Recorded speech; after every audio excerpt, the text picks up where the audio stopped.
So are the All Blacks ready to put another trophy in the cabinet? They've got a couple there, haven't they? The BLEDISLOE and another rugby championship, a shortened version of it this time. But the one they really want, the Rugby World Cup, to become the only side to have won it 4 times. Can they do it? You bet they can do it. And there's a lot more confidence now than there has been at any point, probably in the last 4 years, and rightly so with the performances they have put in. A long way to go, particularly with the side of the draw New Zealand are in. But let's see what we can take away from the Bledisloe match in Melbourne, the beatdown of Australia, and then the Rugby Championship more generally. First thing to say is, and I asked this in previous after the South Africa game, is that a little bit of credit for Ian Foster? I can hear sort of through gritted teeth. People are starting to say, "All right, maybe Fozzie might get it right when it really matters." Obviously, the coaches that have been brought into the setup have definitely made an impact. But could Fozzie be? Could his reputation, could the attitude towards him be turning around? It's a bit like an oil tanker. It's going to take a long time to turn around. So keep watching this space on that one. And obviously, it depends on how they go at the Rugby World Cup. They have won nothing yet, where that's concerned. But there are lots and lots of positives. The main one being that big players are delivering. And this is the biggest difference between New Zealand and their big competitors in the Southern Hemisphere, South Africa, who have got players that should be a lot better, that won the World Cup 4 years ago, that are not quite at that level. New Zealand have got big players operating at a very high level, even to the point that, someone that has got a bit of stick in recent years, Sam Cane, when he has played, obviously not involved in this game, but he's been awesome. But a lot of high-profile players have been very good. But the biggest difference between New Zealand, pretty much any side at the moment, is the fact that the new blood that is coming into their starting 15 is taking it up another level. And no finer example of that than Will Jordan, who is just a freak, a try-scoring freak. He does things on the rugby pitch which are incredibly difficult, and he makes them look ridiculously easy, like he's just cantering in, to the point that, did you notice on his try, Beauden Barrett started celebrating before he not just before Will Jordan had scored, but when Will Jordan still had a couple of players to beat. That's how confident that his teammates are, and rightly so, that he's just gonna finish. He is a worldie of a player.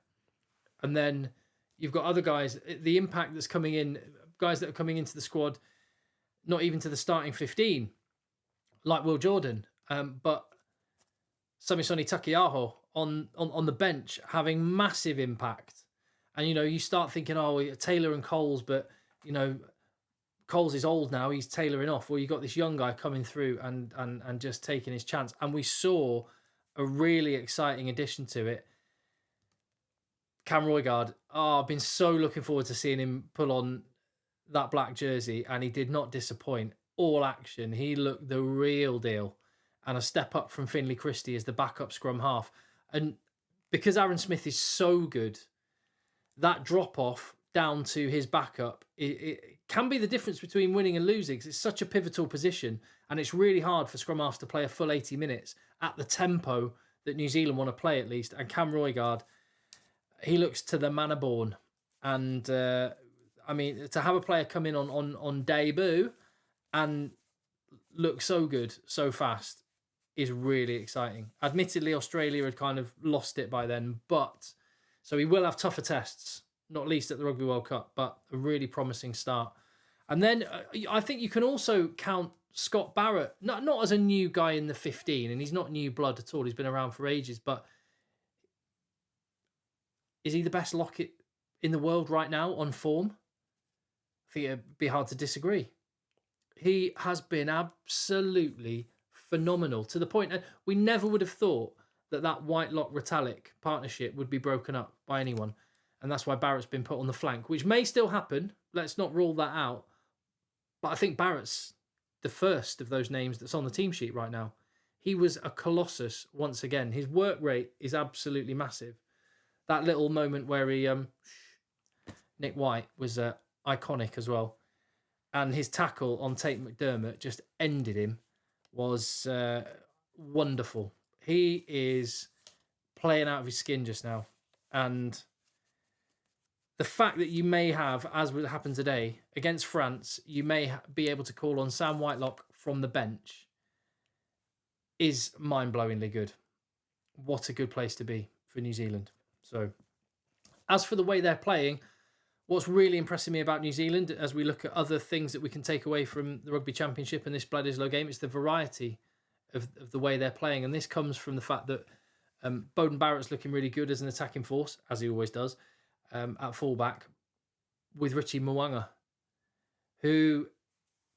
And there's no debate now over who the first choice number 10. Remember coming into the Rugby Championship? Oh, well, maybe you weren't, but I certainly was going, D-Mac, could the 10 jersey be his?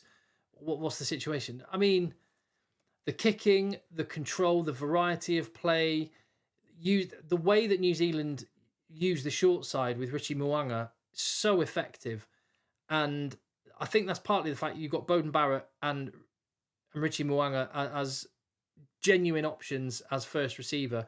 You can go left, you can go right. They play what they see in front of them, and it's devastating when it's done well. And that try, was it Rieko Ioane's try? That was like, yeah. That was just a ridiculous bit of attack by New Zealand.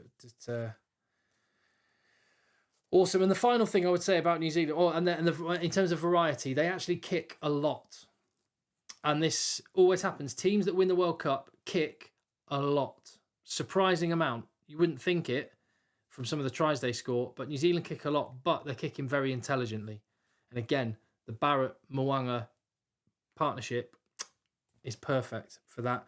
And the final thing I'd add when you look at New Zealand is I don't think they've peaked yet. They've still got room to grow. Because we saw against South Africa, they had a really big start to the game, and then it kind of dropped off a little bit second half. We saw in this Australia game, they struggled a bit in the first 30 minutes and then accelerated as the game went on. They've got an 80-minute performance in them, and they haven't delivered it yet. They're going to need to beat France or to beat Ireland or South Africa in a World Cup quarter-final, and they're on track. Long, long way to go. And they're in the toughest side of the draw. And they have to start. And this is, I suppose, this is the difference between New Zealand and Australia. Australia, with the pool that they're in, no disrespect to Georgia or to Fiji, but Australia should beat those teams. Therefore, Australia can probably afford not to be at their best until the quarterfinals. New Zealand have to be at their best. Game one. So that's why it's more important for them that they are performing now, which they undoubtedly are. Not getting carried away, but they're looking very, very good. And I'm, again, as an Englishman, so glad that the first time we would have to play New Zealand is in a World Cup semi-final at the earliest. So thank goodness for that. Enjoy the game. You already have enjoyed the game. I hope you enjoyed this video. If I haven't already, I'm really hoping, if you're still watching at this point, I might have earned your subscription. So click that little subscribe button. It really helps. Leave your comments, and I will see you on the next video.